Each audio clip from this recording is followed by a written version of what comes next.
Hello, everybody, and welcome back to the Full 40 with Chris, Willie, and Trevor. The podcast that, just had a basketball game happen. We're here immediately post Georgetown. You're going to get a post Georgetown reaction. Fellas, how are we doing today? Georgetown games shouldn't count. We won the game that we were supposed to win by a lot of points, and that's good. Ken Pom spread, baby. Beat the Ken Pom spread. Moved up in the Ken Pomeroys. I haven't looked over in the kill shot matrix. Yeah, it moved over to the right in the kill shot matrix. That's right.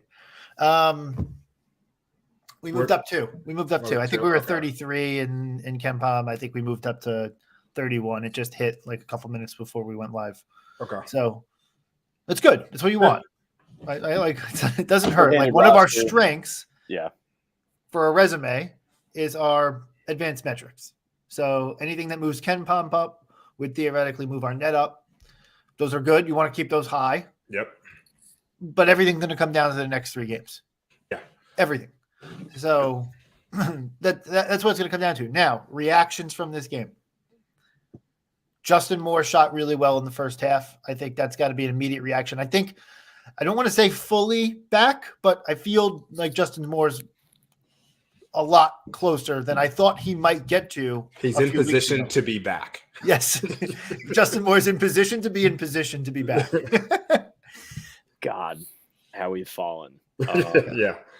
Yeah. Again, like this, it's hard for me to take anything away from it other than like, yes, he looked like he had his legs under him this game.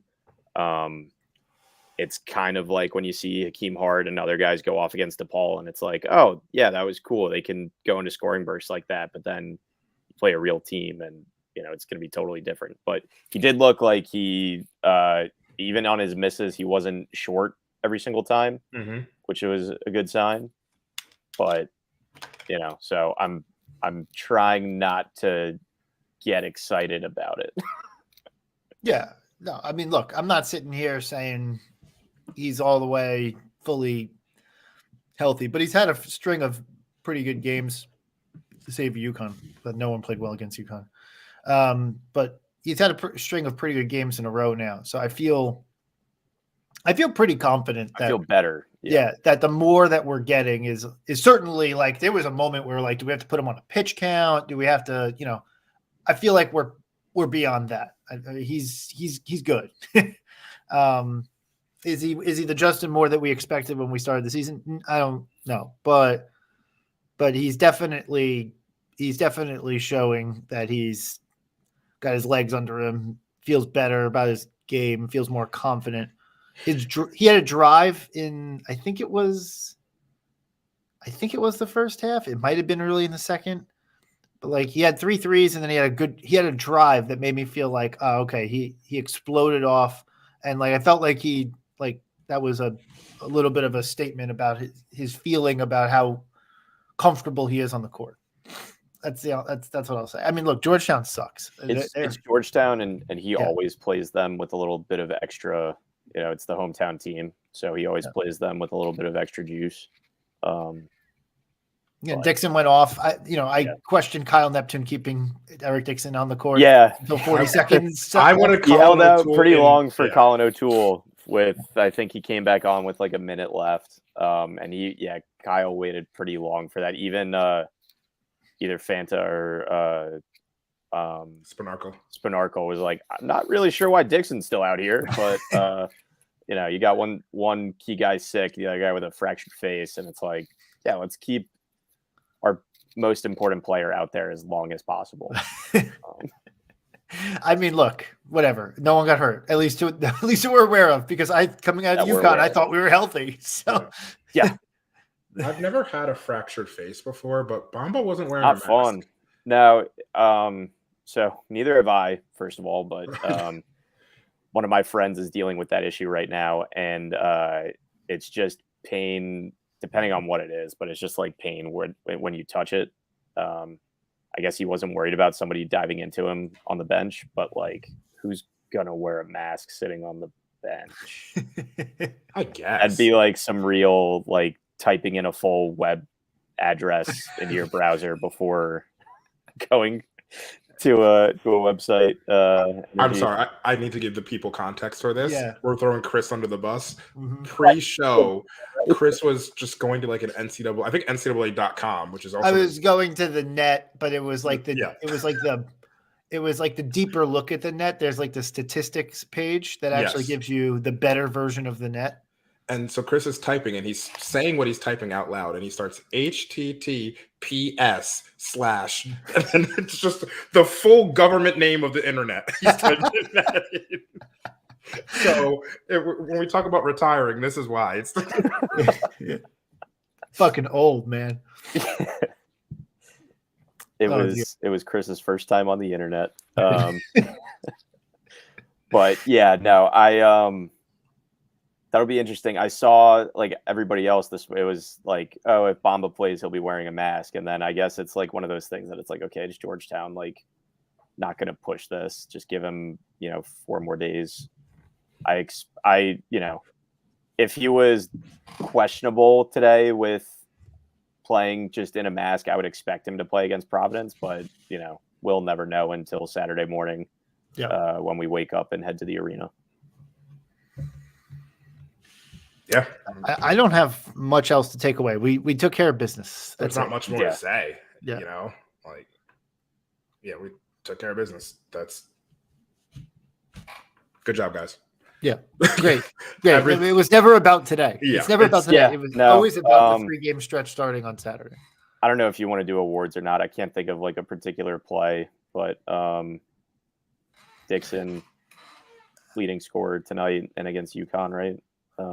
Yeah, I mean, take the Shaq award. Fit Man play of the week was maybe the alley-oop. I don't think we've seen a whole lot of So that. because we didn't do one last week, I want to use I wanted to give Mark the shout out for the block against Butler, Okay. and then leading to Justin's transition 3. I wanted to highlight that. I know we're late and this isn't a real award, but what's funny is like I had a work thing and I wasn't able to watch like the first half of the game, but I'm like box score watching, and then I see alley oop to Lance Ware, and I'm like, wait, what the hell happened here?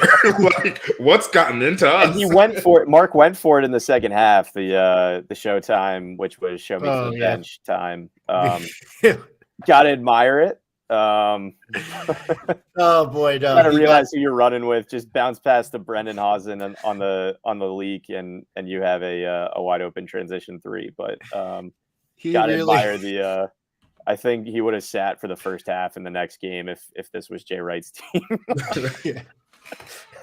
That was I saw that play and I was like, what the fuck, Mark? Like, what are you doing? And then I saw him and I was actually like, Kyle better put him on the bench for that. Yeah. And then I saw him on the bench. I was like, yeah, he deserved it. Like, we were up big. It wasn't in question. It wasn't the worst thing in the world. But no, it's just, hey, let's chill out for a second. Every once in a while, you need the just like, all right, you calm down, like simmer down, guys. Like, you just need that bench and you need the Patrick Ewing. Do you practice that?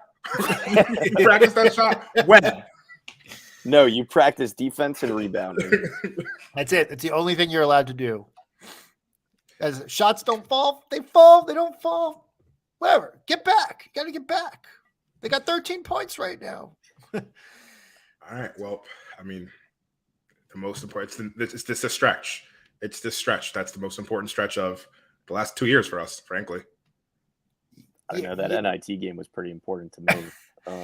I actually do agree with you. This 3-game stretch is probably the 3-game stretch of could potentially be Kyle Neptune era defining 3-game stretch. I mean, yeah. Like, frankly, like it's weird. You go 0-3 in this, and like it's maybe no actions taken, but the fire's definitely under your ass.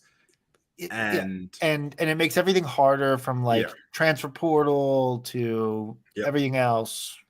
You go 3-0, and it's like he goes 3-0. He's bought himself. I mean, that basically it's bought him 6 years. No, contract extension. Yeah, no. But like that puts us pretty squarely in the tournament at that stage. Yeah, yeah. Right. And then to the point that we've been making on this podcast, it's like, hey, like after that 5-game losing streak, it's getting a little bleak around here. to hold the locker room together and then end the way that we would be if we get that 3-game stretch in. It's like, oh, well, all right. Well, sometimes when credit's due, like you held on, fought through some adversity and got better for it. So I don't know. I think it's got to be I hate to be cliche. We have the benefit of being fans, of being able to look at it as a 3-game stretch. It's got to be one game at a time. Completely. Because you get one, and then if you can get this one on Saturday, you really feel like, okay, I can get one of these last 2. Yeah. You lose on Saturday, which is very understandable because they're also fighting for Providence life. Every single one of these losses in a vacuum is understandable. Yes, 100%. But they're really tough right now. Yeah. Big East standings, bubble teams, everything is kind of season defining right now. Yeah. And look, we have expectations for a head coach of Villanova, right? And the head coach of Villanova down the stretch of a season where the tournament's on the line is expected to win those games. Yep. Like, find a way to get your squad to win those games, right? They say we want to be playing our best basketball at the end of the season. Well, guess what? It's the fucking end of the season. So time's now. Look, I think taking it game by game, Providence, I got them pulled up right now. 54th in the net. So one thing to say, all 3 of these should be quad 1 games now at the time that they're played and at the end of the season. So like on Selection Sunday, these should all end up being quad 1 games. 54th in the net right now for Providence means they have a 21 spot wiggle room for an away game to be a quad 1 game. So that's the other key piece of this. Why does everyone say, oh, well, Villanova's going to even be 18-12 if they won all 3? 19-12 if they won all 3. 19 doesn't feel like necessarily a win. Well, guess what? You go from 3 quad 1 wins to 6, and all of a sudden it's a total difference maker on your resume. Yep. They are, in my view, I've been doing a lot of bracket work, like bubble work, I should say. I haven't focused on the top end of the bracket, but like I've been doing a lot of bubble work. I've been keeping an Excel spreadsheet together, etc. Most bracketologists have them either like 10, 11, or first 4 in that realm. Very few people have them out right now, and I don't think they should be out. I think this is a team, Providence is, that's going to make the NCAA tournament. We just talked about quad 1 wins. They got 5 of them. 5 quad 1 wins, like almost always get you into the NCAA tournament. If you're playing from a major conference, especially, they got 18 wins. So their path to 20 might be challenging. But what about a mid-major like the Big East? I know Brian's not here producing, but I feel like he would have wanted me to say that. Yeah, thank you. But a 20-win, I think maybe like one 20-win team or a couple 20-win teams in Big East history, have ever been left out of the tournament. So put it this way: if it was Syracuse, everybody would be like, "This is a 9 seed." Yes, 100%, 100%. So picking up a win over a team in the field, also a metric that kind of gets factored in as they're getting down to the final end of the bubble. So that's another reason to make it important. I mean, we played Providence once before. We blew them out. There was an uncharacteristic performance for them. They play so much harder than they played when we played them at the Wells Fargo Center a few weeks ago. But Devin Carter and candidly, Odoro has really become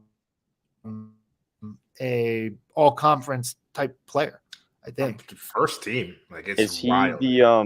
Is he the one that's on the Fred VanVleet new father bump? Yes, he did. He just had a child. Yeah. Yes, no, he's been playing lights out since I think even the game before the one that he missed for that life event. But he's really good. It's gonna be a fun game. So Eric's got to have his hands full. I mean, obviously, you would assume that the play is always the play when Eric's up against someone who's bigger than him, which is draw him out to the 3-point line to create space down low, make the defense kind of shift and bend to us. After the game that we played against them, Kim English had a really fiery press conference and had it was a whole thing. He basically said, I've been trying to go free flowing offense, like principles based, kind of like what we do. And while I love the guys on our team, they've demonstrated clearly that we need to set up some plays for them. And they've actually been running a little bit more stuff since the last time we played them, and they've been better for it. They've been, So look, I don't think we need to dive too much into a preview, although I will say, I think it's worth noting that all of us will be there. The three of us here on this podcast, Brian will be there. Shmoney, what's going on, Trevor? I'm just watching Max Strus, Big East legend Max Strus, I think, just hit a half-court shot to beat the Mavs. Okay. I'm pretty sure it was Strus. I can't really tell. It was either him or Niang. Yeah, no, it was Strus. Nice. Sorry. But yeah, Mike Monagle, shout out Shmoney. He'll take our fifth spot as Rob can't make it. But yeah. And so we'll be at the AMP, which is awesome because I've never been there. Have you guys? Sorry, I've been at the AMP for an NCAA tournament game. I haven't been at the AMP for a Providence game. Woo! Wait, one of my favorite venues in college basketball. Like the venue itself is fine. I love Providence fans. Like it's going. I've gone to a few games. I was at the Gillespie game, like just 30. Oh, for real? I was at that one and. One of the wildest, like I've been to, I would put that up there with like maybe top 3 atmosphere I've ever been to a college game in terms of like that game was off the walls. The Providence fans were off the walls. Like I've been to Fog and that was insane. And then like probably like our Syracuse Louisville games, like that was like really up there in terms of being insane. But like that game at Providence I walked away being like, I love this place. And it's a really fun place. They're going to be it's intimate. They're going to be on top of us. It's fun. Yeah. The arena when I went to it, I mean, it was a sellout for the NCAA tournament. It was unfortunately a really bad game that I went and saw. It was Villanova versus St. Mary's in 2010. Oh, it was the Omar Samhan. Yeah, and we had just squeaked out a game against Robert Morris. Like Scotty Reynolds, like willed us past Scotty. Yeah. Who reminds me of Scotty Reynolds? Eric Dixon. What the fuck was that analogy? That was so bad. Oh my God. And for context, if you didn't watch the game, early on in the game, Eric Dixon's lighting up Georgetown and John Fanta goes, so we're talking to Kyle Neptune and just the way, and this is high praise, and just the way that Eric Dixon is able to do a lot of things in terms of scoring the basketball. Kyle Neptune told me that he reminds him of Scotty Reynolds. And I was like, what? What the fuck? In what way? Oh, man. That's not the analogy I would have given. Real quick, I just saw I'm on the twitter.com. Sorry, x.com. HTTP / Yeah. I just see a quote from Ed Cooley post game. We should have left our sorry asses in DC. Yeah. Do you think he's going to take the Creighton job when Doug McDermott leaves for Ohio State? Is that opening still available? He's just going to revolving door. Just move around. Yeah. Oh, man. That's funny. He is not having a good time. No. If you would have, I mean, they just squeaked out that game. Remember Jay Wright's thing at all times is always don't mess with Happy. Like, yeah, Cooley messed with Happy. Oh, he fucked with Happy really bad. He fucked with Rosie and then he fucked with Happy. Oh God. Yeah. Did I say that? Yes, I said it. I said it out loud on the podcast. Yeah. I think I did. So he fucked with Happy. And there's a reason I've been silent. He's I mean, look, props to him. But 2-18. 2-18 is what he's staring down the barrel of right now at Georgetown in year one. I can't envision a world in which they view this year as a success or even a step in the right direction. No. Jaden Epps, good player, bucket. Rowan Brumbaugh fucking pissed me off tonight, but not. Yeah, he was bothering me. I was just like, he's going to be really good. Yeah, but he's going to be good. Yeah. He's definitely going to be good. But I was like, before the double texts were handed out and almost mistakenly to Lance Ware, which was hysterical. I thought he was going to get teed up for he and Burton had to get separated before the inbound play. Yes, the second half, right? Like, I know Burton. No, it was first half still. Okay. I know Burton gets a little fiery sometimes with like chippy guys, and I was like, oh, this might be something to watch. And then like before I can even finish typing that text, Justin and somebody else are shoving each other off camera. Yeah. So it was an entertaining game. It was a fun game. It's nice, no pressure, fun. Beat up on Georgetown. Ass whooping. Yeah. So I've been to the AMP, but I've never been. That's where we're talking about and how we got all the way over there. Yeah. But I've never been for a game versus Providence. So this is going to be pretty good because when we bought the tickets a couple months ago, it was like we were 3-0 to start the Big East Conference. They were hot to start the Big East Conference. Tickets were expensive, and then we start losing games left and right. They lose Bryce Hopkins, and I was like, "Shit, this is fucking the air out of this balloon." Yeah, but I'm actually happy now because this game is really meaningful. Providence has to feel like, even though they're probably safe from a bubble standpoint, a win down the stretch here probably takes any doubt out of anybody's. Honestly, here's my proposal to you, Kim English and the Providence Friars. Beat Marquette. You beat Marquette. It doesn't matter what happens on Saturday for your standpoint, and we'll win there. And it's like cool, nice little trade off. Beat UConn in the final game. I don't see what I care. Oh yeah, you also have that. Like, do it. I dare you. Yeah. Beat UConn and then rush the court and then arrest everybody on the court. And then beat them again in the Big East tournament at their home arena, the Madison Square Garden. Don't get me started on arresting. So that's Providence. Before we move on, I don't do we want to do our commercial break? Yeah, we'll get a little ad read. Trevor, I'm going to give you a break because it's been a lot of you. What's up, everybody? We are fast approaching March Madness, and I want to make sure that you, your friends, and your family are all ready for that. So how do we do that? Well, we go to homefieldapparel.com, and utilizing the promo code NOVAINSIDER, you're going to be able to go buy hoodies, t-shirts, shorts, all with the newest logos and the old retro logos that you love for all your favorite schools. It can be Villanova, or it could be St. John's. It could be Seton Hall. It could be Clemson. Wherever you go to school, wherever your loved ones go to school, go to homefieldapparel.com. Utilize promo code NOVAINSIDER for 15% off your first purchase. Trust me, you're not going to regret it. I regret recording that. So you did a great job. Yours is much better than mine. Mine would be great if you could not see it. Yeah, I mean the audio. The people who listen to this on audio, for the audio platform. Yeah. I don't really watch podcasts very often. If I'm going to listen to something, I just I don't sit down and watch it like it's a TV show. Let's not shit on the people who are on the stream right now. I'm not saying that. I'm just saying it's not my thing. Yeah. But everyone's got a thing. You're allowed to have a thing. Yeah. All right. Are we previewing Seton Hall or UConn? Are we just talking we can do a little bit, right? Not UConn, Seton Hall or Creighton. I don't think we need to preview anything. No. But just the last three games, just talking about what's at stake. Hall is 61st in the net right now. Again, a 14 spot safety cushion. So I feel pretty good that they're going to be quad one at the end of the year. Yeah.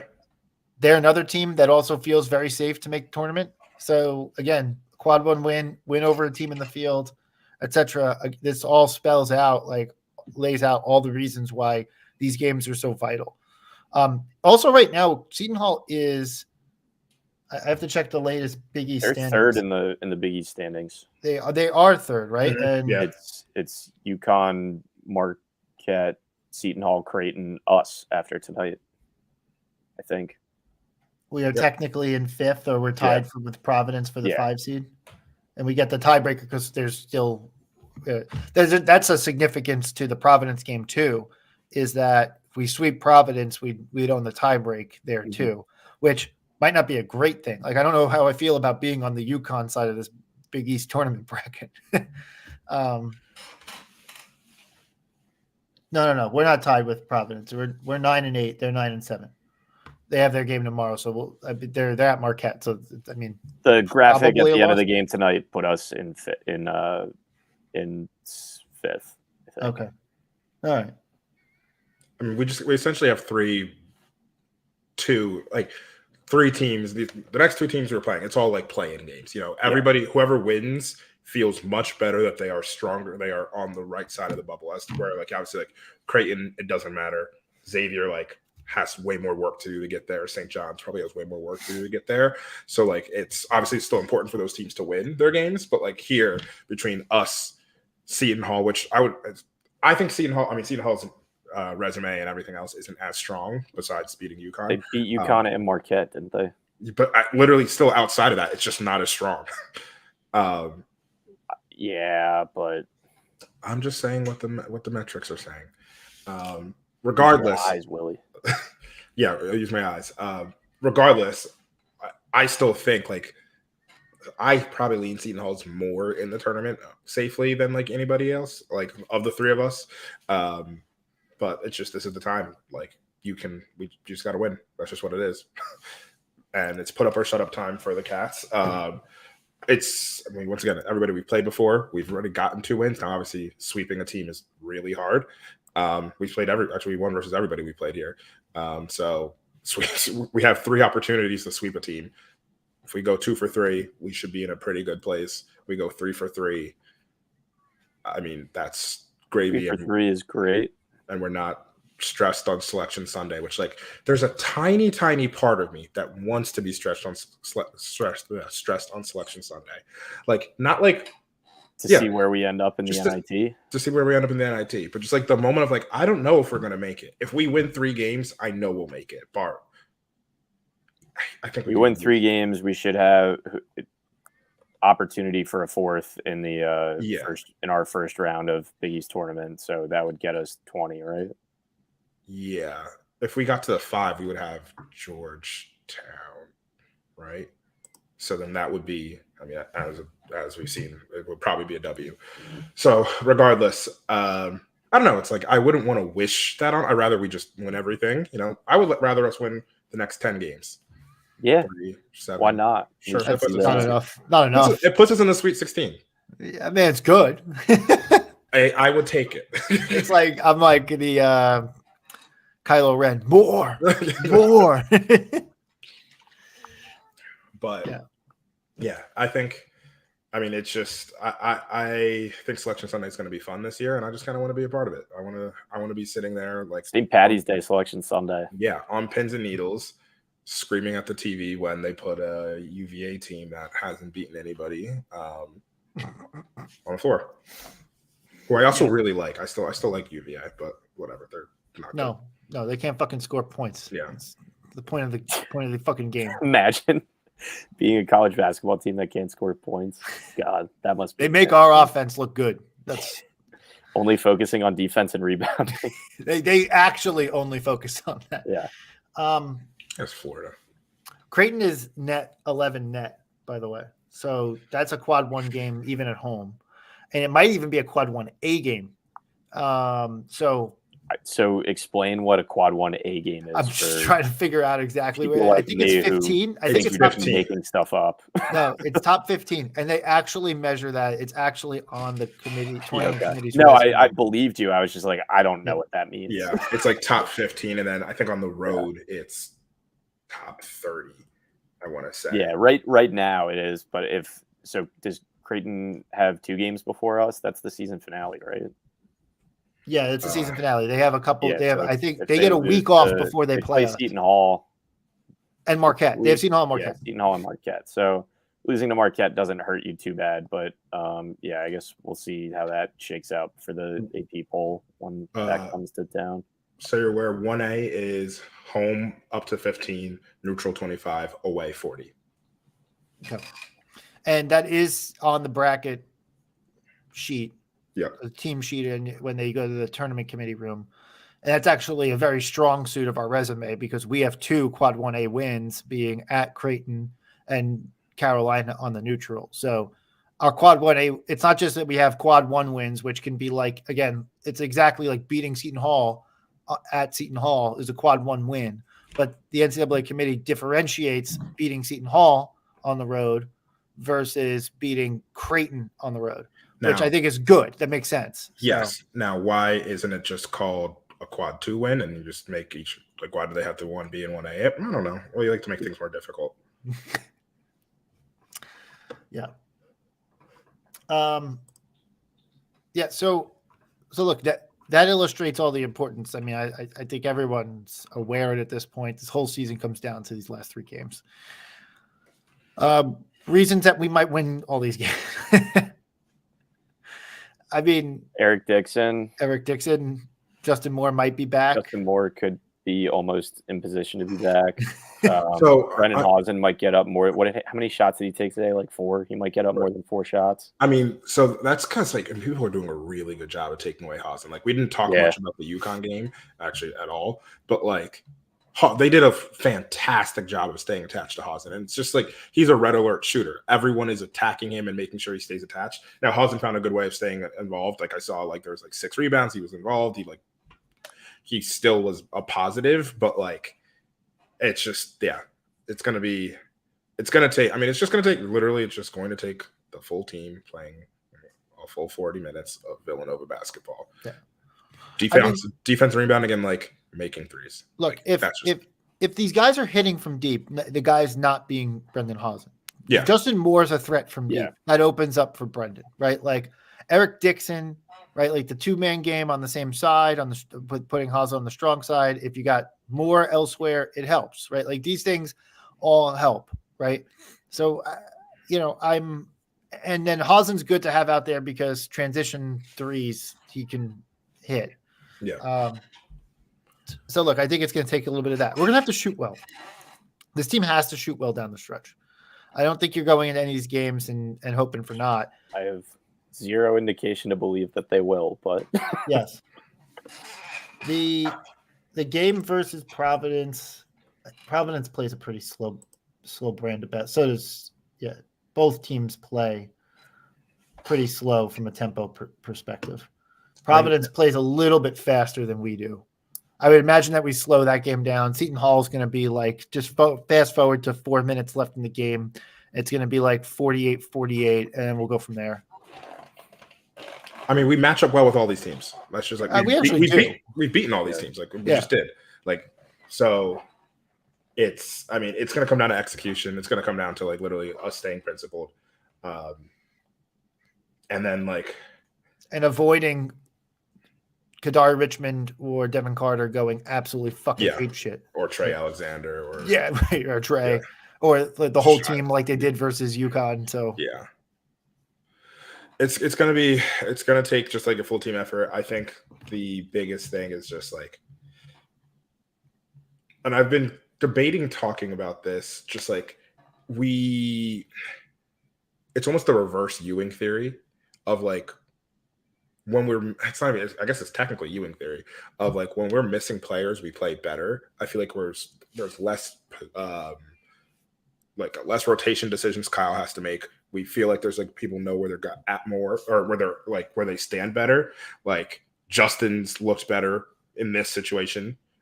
We looked great over like a 6-game stretch without Justin's when we beat Creighton. So it's just like, I think there's a level of like, hopefully we find a level of comfort in our lineups, but like we've had like, even though it hasn't been like injury hasn't been like the overall like theme of the year, like I wouldn't blame any of this on injuries. We've had like weird, just like lineup, like, oh, Justin's out. Oh, Longino's out. Now Burton's or Bombo's out. It's just been like a little bit weird. But I say all this to say, it's just I think at the end of the day, we've called it out. You said it a bit. Eric's obviously going to be the bellwether, but like, it's what does Justin bring? Mm-hmm. If Justin's what he was yesterday or today, I feel pretty good. Especially because like who knows if we have Bamba available. I'd imagine Longino will be available if it's just an illness, but like who knows what he's got? Could be the big bubble guts. So it's just like I think a lot of it's just going to come down to like Justin stepping up and. Hey, I mean, this is your chance, Justin, to finish off your college career. It's legacy time, yeah. The other thing I'll just say here is I feel like it's a little bit like we have to. I hate to use the language "do what we do" because it's become almost like it's become so cliche that it's triggering. Like triggering, yeah. But a lot of times it's used to talk about the defense, right, and the effort and the tenacity and all that other stuff, attitude, right. But what I mean about it is we have to get our guys on the offensive end into the positions where they excel.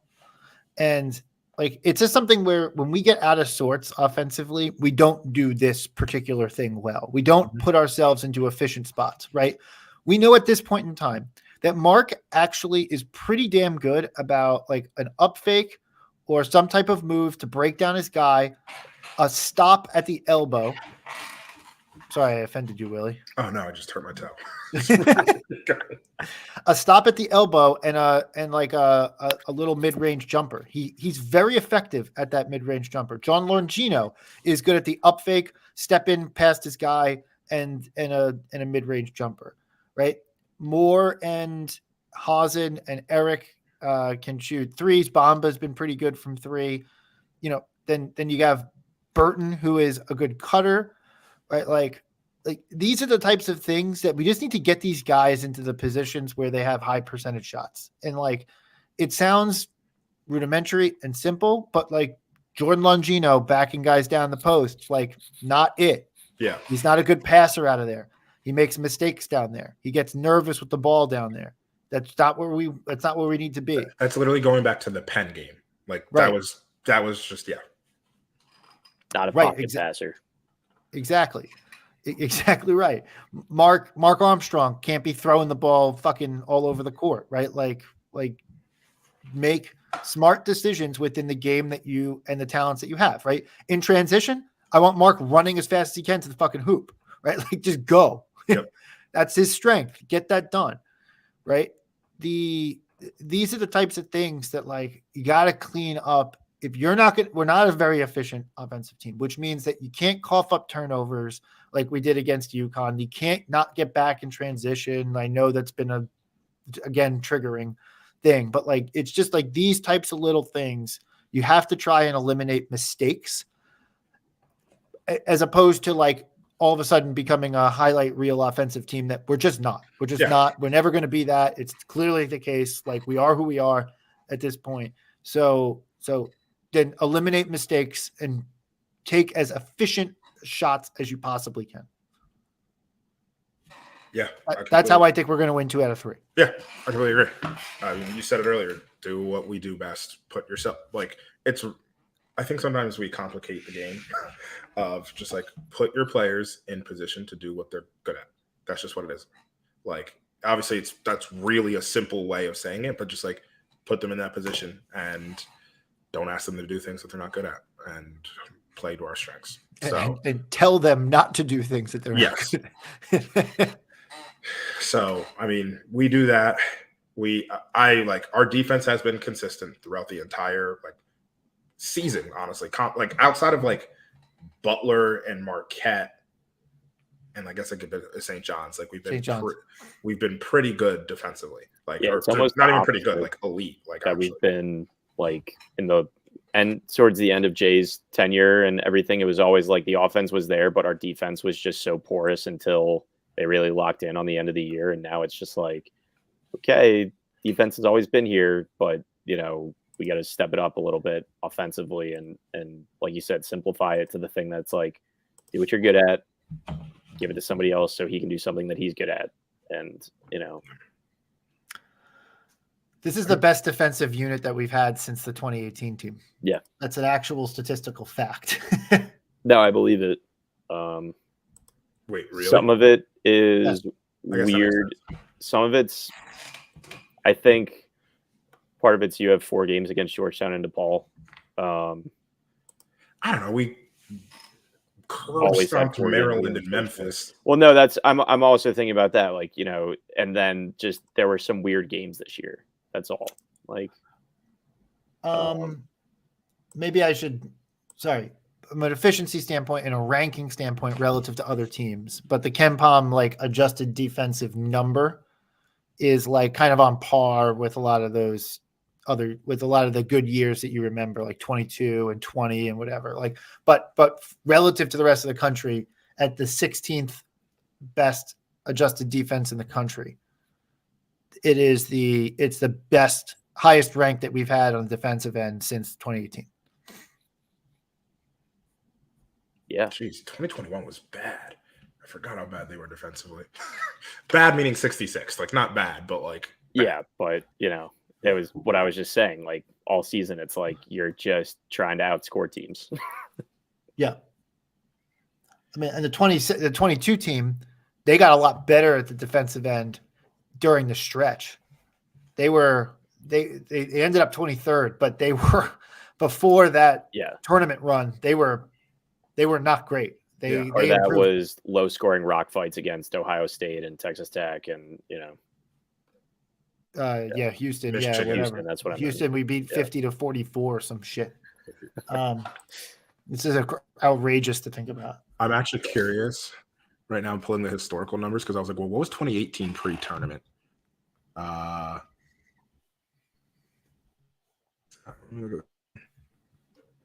2018 pre-tournament. Guess what number we were? Holy crap! What? Take a guess what our defensive like ranking was pre-tournament for 2018. 25. If I had to guess, 27. It was probably top 30, but it was probably on the low end of it. 28, 27. So I'm making sure. I want to make sure I'm reading this right, and I'm like 98% sure I am. 63. Oh wow, jeez, that can't be right. I'm looking at the KenPom data right now, and rank DE. When they finish at in the top 20? They finished at 11. That's okay. But to be, yeah. Alabama didn't score against us in the second half. Rock fight against Texas Tech until we blew that open. West Virginia. I'm not sure. I like unless I'm like reading this wrong. I'm seeing 63. Like our offense was 1, which that makes sense. I'm checking you. Wait. Sorry. 22. Okay. Jesus Christ, man. I was reading pure, not adjusted. It was 63 pure, not adjusted defense. So there we go. It was 22. Forgive me. Adjusted defensive efficiency was 20. All right, I was closest. Yeah, you were. I was saying, I was like, that's a big jump. I don't know how we did that. No, but like no team entering the tournament ever wins unless they're like top. I was gonna say, I know we finished top, probably top 10 in both, but jeez. So what you're saying is, if our offense can get its act together, we can be a historically great team like 2018. What I was saying is actually don't do that. It's on the table. All we need is to go to New York, kidnap Brunson, Arch, or Arch is no longer there. Brunson, Dante, and Hart. Arch is in Chicago now. Put fake mustaches on them and let it rock. Oh dear. Okay. Big East bubble. We talked a little bit about Providence and Hall and us, obviously. The only other two teams I'll just highlight here. Well, Xavier's gone. Xavier's fully off the bubble. They might be in the NIT tournament because depending on how things shake out, they get the automatic. They could be an automatic bid. But the game that's very interesting for bubble conversations is the game that's happening tomorrow. Is St. John's at Butler. St. John's really had fallen off after losing to Seton Hall. They won at Georgetown to kind of get their confidence back, and then they blew out Creighton after Creighton blew out UConn. So St. John's has kind of played their way all the way back into the bubble conversation in just 2 games.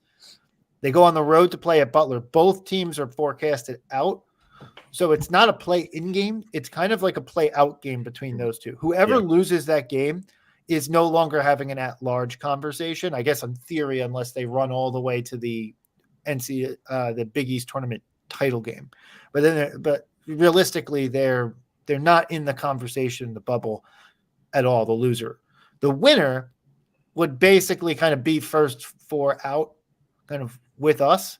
We don't play either of those teams for the rest of the season, so their kind of results are kind of independent of us. The only thing is if one of the teams grabs the last spot, or us, or we do, or whatever, that might be the only factor to quote unquote pay attention to. But I think the way it's trending right now, that result doesn't necessarily impact us, other than absorbing a bubble, a spot in the final field. So it's not like we have an interplay with those two teams to determine who's going to make it or not. I asked Lucas this today. Lucas' feeling is that the Big East can still get up to 7 teams in. So that's still in the dialogue of conversation. It's not crazy to say that. Which would be crazy. Right now, 5 feels good. Right now, I think a lot of people feel like 5 is pretty solid, because there's a feeling that Providence and Hall have maybe not on the bubble, but have played their way into some level of comfort. If we win one of those games, we win both of those games, then we might theoretically potentially jump one of those two. I don't think we jump both, but we could jump one of those two. Whoever we beat, if we go 1-1, maybe we jump them. But either way, the Big East feels like 5 is a virtual, I don't want to say virtual certainty. 4 is a virtual certainty. But 5 feels pretty solid. And then St. John's or Butler and us independently can do enough work down the stretch here to get a 6th or 7th slot. So I think St. John's has good metrics. It's just interesting because Pitino wore that white suit. That's it. That in of itself is a win, is a Q1 win. Yeah, that was a fantastic suit. It's just interesting because they don't have. This is their resume ad win. This is their chance. This is the play in game. But it's not like Seton Hall it's not like St. John's has Connecticut coming up that they have another chance. Butler has Xavier. St. John's has DePaul and Georgetown. So it's just you can add numbers to the wins, but the quality wins. Or you could hurt yourself, yeah. Or you can lose everything. Yeah. Yeah, right. I know which one I'm begging for. But look, if St. John's wins at Butler tomorrow, they had a quad 1 win, so they get to 3. It's not great, but it's not bad. They have the marquee win with Creighton at home, right? Whatever. If they win that game, they're going to win the next 2. So that'll push them to 11-9 in conference, which probably puts them at least top 6, top 7. And they'd be 19-12 entering the Big East tournament. So then they would probably play one of those 2 teams again and get to 20-12, right? So it's entirely feasible. St. John's has a path still to the 5 seed in the Big East. It's entirely feasible that they run their record out enough with. I mean, you're looking at it, you're like, well, this is the 20-win Big East team. They have 3-4 quad 1A wins. They have one considered bad loss. I don't know exactly who it is. I forget who it is, but yeah, they would and they have good metrics. They could easily play their way in. Butler is a little bit of an easier conversation because Butler's resume doesn't have a bad loss at all. And they have the 4th highest strength of schedule in the country. And they are, if they beat, who do they finish with? They play St. John's obviously tomorrow. DePaul that would be, and Xavier. Yeah, that's a quad 2 game for them. And they get DePaul, so that's another win. And then it's at Xavier, or is it home? No, they're home. They're home. Yeah, so They get I don't know if it's quad. I don't know if Xavier's a quad 2 or quad 3 at this point. But either way, at home, they're like that would be another solid resume. So they would get to 18-12 and have a chance to win a game versus Georgetown Butler to get to 19 and then have their chance. So it's all kind of like the Big East is a big clusterfuck at the moment. But that St. John's Butler game is a hinge game for those teams.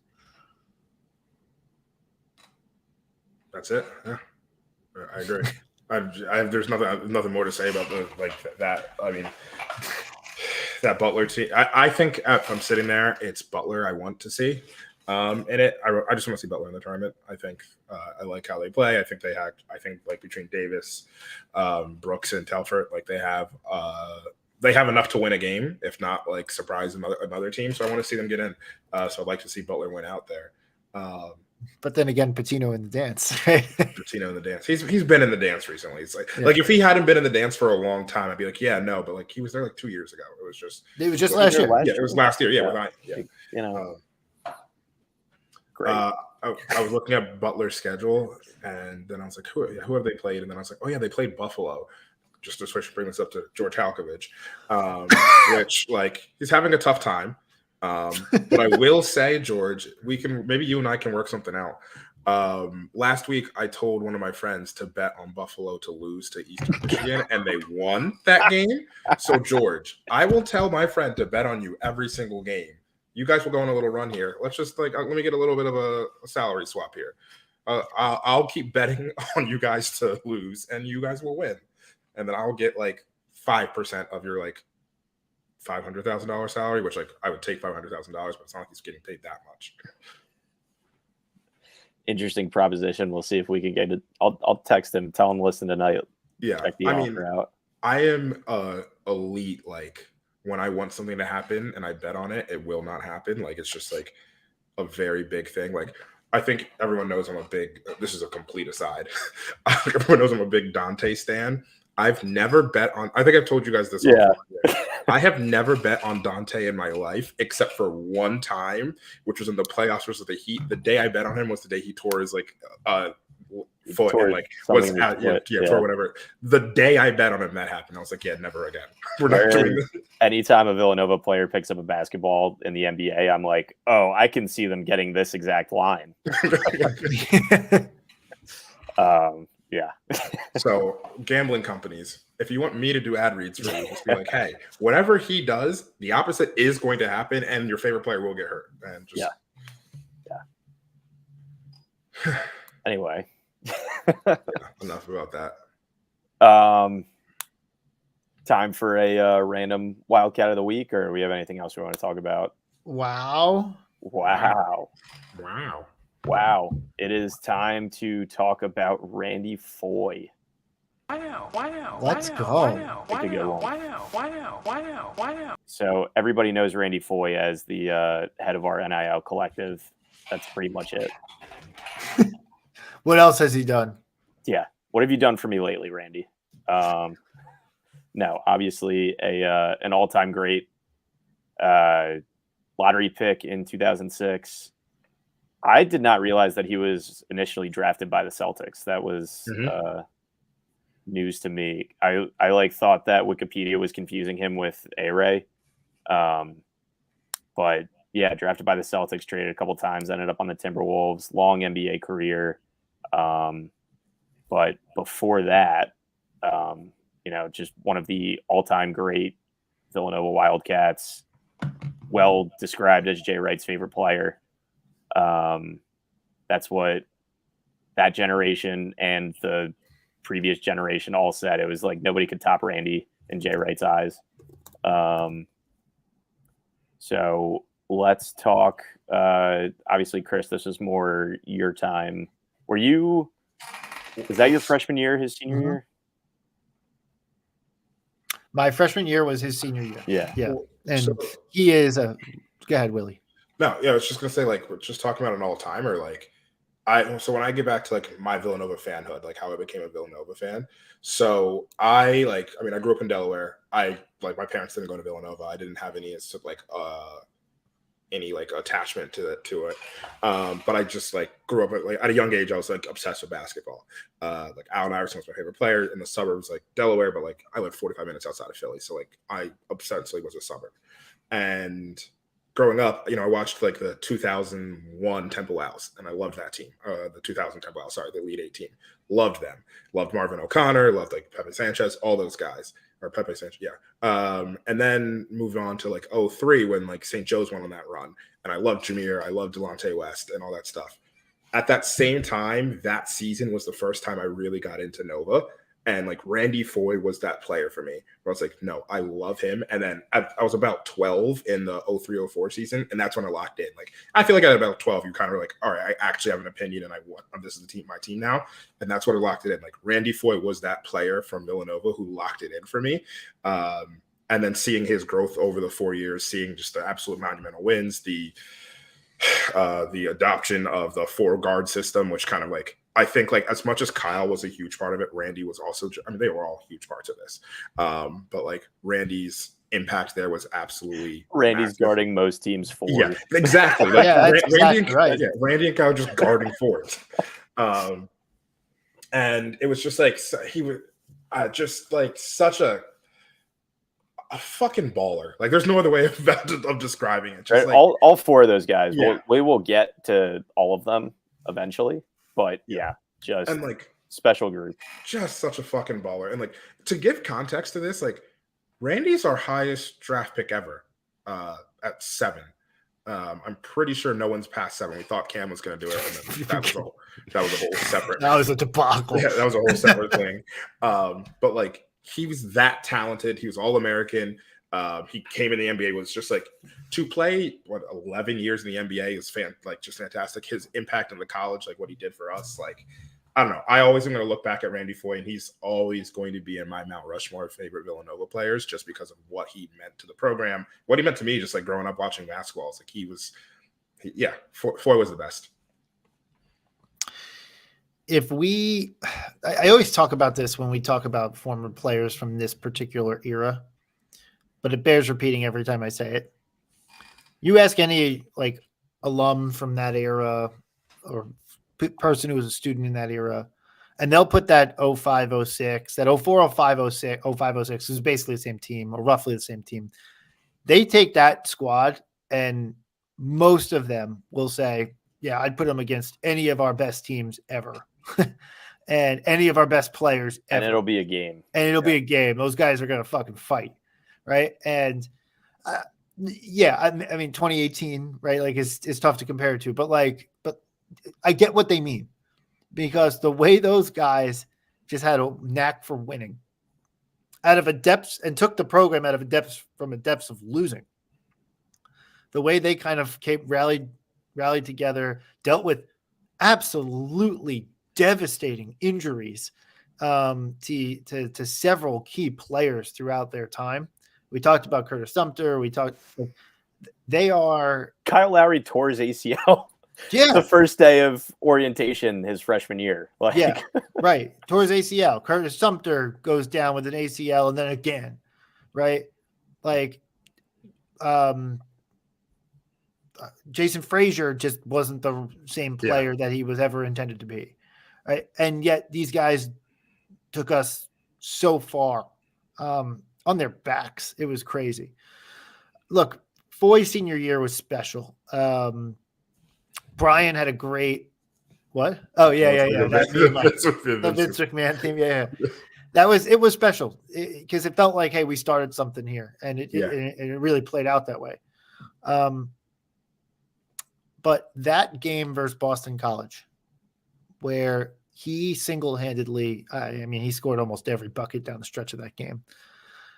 Coming into that game, I'm trying to set the stage for like what it was like watching March Madness in that time frame. We beat the 16 seed, we beat the 8 seed, and then we draw Boston College at that time, which if you're a recent fan at that time, drawing Boston College in the NCAA tournament actually meant something. Yeah, I mean that was Jared Dudley. Jared Dudley, like whatever that team Craig was loaded. Smith, they were good. Yeah, that was a team that was like a 4 seed that everyone thought would be a potential bracket buster type type game. And they were picking against us left and right in that game. We went out there and man, fucking like it was a really tight, hard fought battle. And Foy just made bucket after bucket after bucket in a really tight environment and game and got us that win, got us over that. We had made the Sweet 16 the year before, got us into the Elite Eight. Everyone ran outside onto campus. It was absolute chaos. At that point in time, the program hadn't been to a Final Four since 85. So making the Elite Eight was like the best it had been in 2 decades. Oh my God. Yeah, so crazy to think about that. I wasn't saying oh my God to that. I which wow is yes, wow. I just pulled up the game recap from that. And Randy Foy scored 23 points as the Wildcats survived a 9-minute stretch run without a field goal to beat number 3 Boston College. So not much changes around here. Yeah. I'm just looking at the game log of that game. It's honestly starting from the second half. It's like Randy Foy free throw, Randy Foy 3. The shocking thing to me in that is that he only had 23 and that his career high in college was 28. Like that's kind of shows how like well balanced the attack was around. Like obviously you have A-Ray out there, you have Nardi, you have Lowry, you have all these guys that are getting up shots, but it's still kind of surprising all these guys that were buckets, and it's like he topped out at I think 28, which was against UNC in the Elite Eight. Yeah. So I mean, look, that team, and the only reason why we lost and didn't make the Final Four is because we ran into an absolute juggernaut team of destiny in Florida. That's the last team to win 2 in a row. Yeah. So like, and that team was, I mean, you could just rattle off the guys on that team. Last team to win 2 in a row since this year's UConn team. Yeah. But yeah, I mean, that Florida team was Noah, Horford, Chris Richard, Corey Brewer, Victoria Green.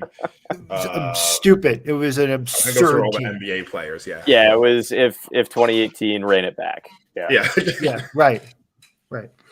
So look, for the basketball reasons, like that's Randy Foy was just like, I don't know. He was like a good figure on campus. People like, he's always been a quieter guy.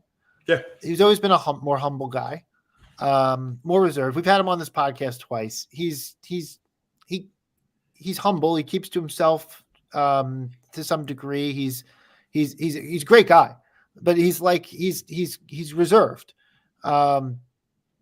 And he's always been like a lead on he leads with action, always been that type of person.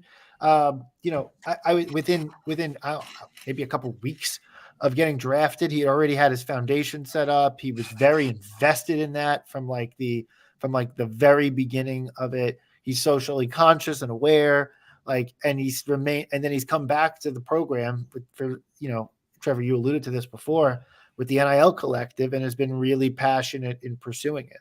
So, I mean, you look at everything that he's contributed, both before, during, and after, and he's been just like an exemplary Villanovan. The only other thing that I'll just mention is like the oddest, interesting fact about Randy Foy, at least in my view, is the fact that his organs are totally backwards. Yeah, I did remember. Yes, he's got this. He's had this condition called like cetus invertus or something like that. I forget exactly what it's called, but it's like his liver is on the I don't know, everyone's liver, whatever. His heart's on the wrong, his heart's. No, so he does the Pledge of Allegiance. He goes like this. Yeah. His heart's on his right side. That's insane. Yeah. When was that revealed? Like I've never heard that. There's been several articles over the years. It's like very funny because like every few years, I'm sure that is like the equivalent of anytime Chris or Ryan Arcidiacono steps on the court and Gus Johnson's like, well, his old man played football with Howie Long. It's like Randy Foy's out there. Well, his heart's on the right side of his chest. Pretty much, right? Like, but it's like every 3 years there's a new article being like, hey, Randy Foy. How about this? Yeah, there's a October 4th, He's 2013. probably the highest article. scoring player of all time with his heart on the right side of his body. I It think might that's in be. Nuggets guard title. Nuggets guard Randy Foy's heart is in the wrong place. That's a pretty good headline. Clickbait. Yeah. You know what's, I'm looking at Randy Foy just as an aside. I knew this because Randy Foy didn't retire until 2017, whatever. Yeah, no, he was on the Nets when they were fun right before they sold out. I forgot he was on the OKC team that lost to the Warriors in 7. Yeah. I was just that's someone. I'm that's why. he's in. I think he's in 2K18. Yeah, or 17, I guess. He played with Kevin Durant, which I just I think of them as two Kevin completely Durant played different. with him. Yeah, true. Yeah. Durant was a freshman, right? The year after Randy Foy graduated. Yeah. So. Yeah, his liver and his stomach are it's all on a different side. That's it's crazy. Yeah. That's a weird. Well, do you have any scientists who are listening who can chime in and let us know how that happens? Why? Why is that the case? Yeah. I think now I have something to talk to him about next time I run into him. Yeah. Hey, so I heard this rumor. Can you confirm where your heart is? But yeah, nicest guy. He lives in my my hometown area now, so I used to see he would be at high school basketball games and stuff in around, this is when he was playing in the NBA, but he'd be around summer stuff and have basketball camps in the area and everything like that, which is pretty cool. But yeah, nice guy. Yeah. Cool. Awesome. Well, I think that does it for us for today. In terms of plans, we're going to be recording next Sunday. I think it's Sunday. I think we agreed to Sunday. Yeah, Sunday, in which we will know the result of the Providence game. We'll recap our fun trip. Yeah, we'll recap the trip, all the shenanigans that happened. Hopefully the shenanigans that happened with a win. And after that, we will recap. We'll recap Providence. We'll preview. Maybe it is Monday. Whatever. It's Sunday. It might be Monday. I don't remember. Yeah. At some point, you'll get on Twitter and you'll see us be like, "Oh, they're on," and then you'll just join. Yeah. Despite our best bet, does Ed make the NCAA next year? If you have a question, I don't. It took me. So I was like, "Who is Ed?" Cooley blows chunks. Does Ed make the NCAA next year? No. I'm gonna say no. Barring no, it's just no. He's rumored to have a large NIL. Georgetown fans hate the NIL. Donation coming this year, whatever the right word is, and he's supposed to have a bag. So he's supposedly got enough to spend. As a fan of a team that spent a lot of money in NIL this year, doesn't always correlate. It doesn't always. It's exactly right. It doesn't always correlate. There's a great article from Jeff Goodman. I want to cite him so that I don't get caught for plagiarism and wind up in prison. How do you look in orange? Not as good as you will on Saturday, Chris. I am. I'm wearing the orange shirt underneath my Villanova gear. But just in case anyone tries to throw a beer at me, I'm like, look, I'm a good guy. All right. So yeah. Do you actually want to cite this, Trevor, or do you? No. I hope he finds me in the DMs. Okay. So we will be back either Sunday or Monday. We'll recap the Providence game, and then we'll look ahead, depending on what happens there, and see how we feel about finishing strong versus Seton Hall and Creighton. So thanks, everybody. And as always, let's go Nova.